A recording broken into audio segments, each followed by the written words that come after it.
Well, this little waffle ought to be called a rant, I suppose. Anyway, a few hints and tips and moans and groans you might find of interest.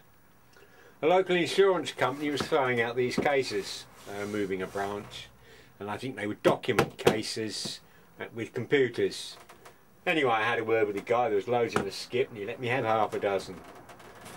I don't know what the combination is here, but fortunately they were all open anyway.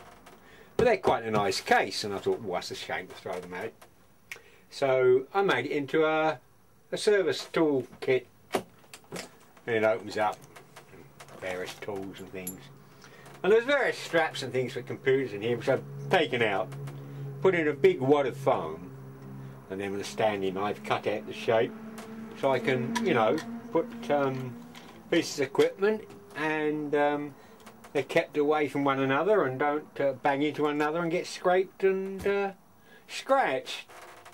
And then these pieces that have been cut out, I keep odds and bobs in, so I know where they are. I find there's a handy little case. This was used for doing through boat electronics repairs. I did at one time. I soon gave that up. It was very problematic. I found that the actual sets, 95% of all transceiver faults aren't transceiver faults. They're caused by idiots who don't know how to use the equipment, poorly installed and so forth. And I wasn't in the or decided to go into the business of fighting ignorance, so I packed it up. Anyway, handy little toolkit for whatever you're doing. Let me run through a few things. Here we have a pair of side cutters. These are made in China. Well, you know what I think about Far Eastern tools. I don't know what they're doing in here really, but good enough, I suppose, for grabbing a nail out of something. But to buy a good quality pair of side cutters, they're very expensive, very expensive. And if you know my videos and know me by now, you know I'm a tight so-and-so. A good alternative is a pair of nail clippers.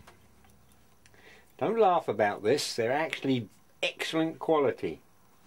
These are made Far East, no name, as far as I'm concerned, not worth 50p. These were only a few quid. I bought them at Boots. They're nail clippers. But if you hold them up to the, I'll put it behind the white here. If you hold them up to the light, they're stainless steel, made in Germany, and they're beautiful. You can cut a tiny whisper with those, so you saved yourself a fortune straight away. Boots nail clippers. Because we're working outside and no mains, I use a gas soldering iron. These are quite excellent, but you do have to watch with the gas ones that they port hot gases out at some point. So this must always be pointed away from the case or delicate components, as you can melt them. This one's quite nice. It's got a stand and you can take the soldering iron off and you've got a little mini blowtorch or pencil torch. This is very handy for heating, heat shrink sleeving. Makes a nice professional looking job on repairs.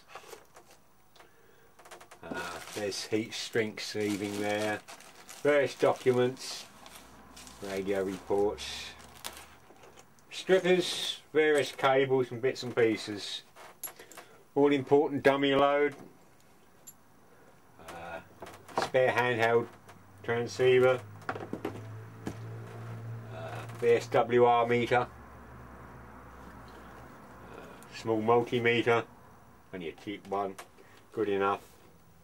Gas for the soldering iron, electrolube, the switch cleaners, PTT switches and the like. As I say, various deoxit. Wonderful stuff for plugs and sockets. Grid tip oscillator, very handy tool. Everything needed for, well, we will keep those, for servicing work. then a skip. Thank you very much, Mr. Lloyd.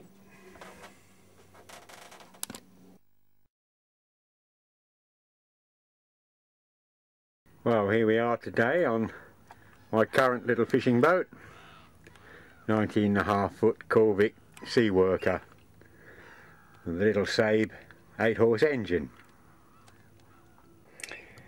This is the original engine.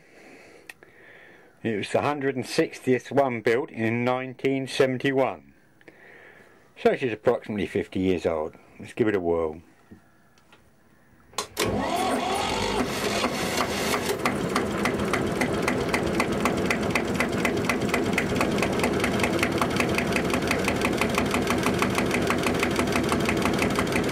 Very nice. Run all day on a gallon of diesel.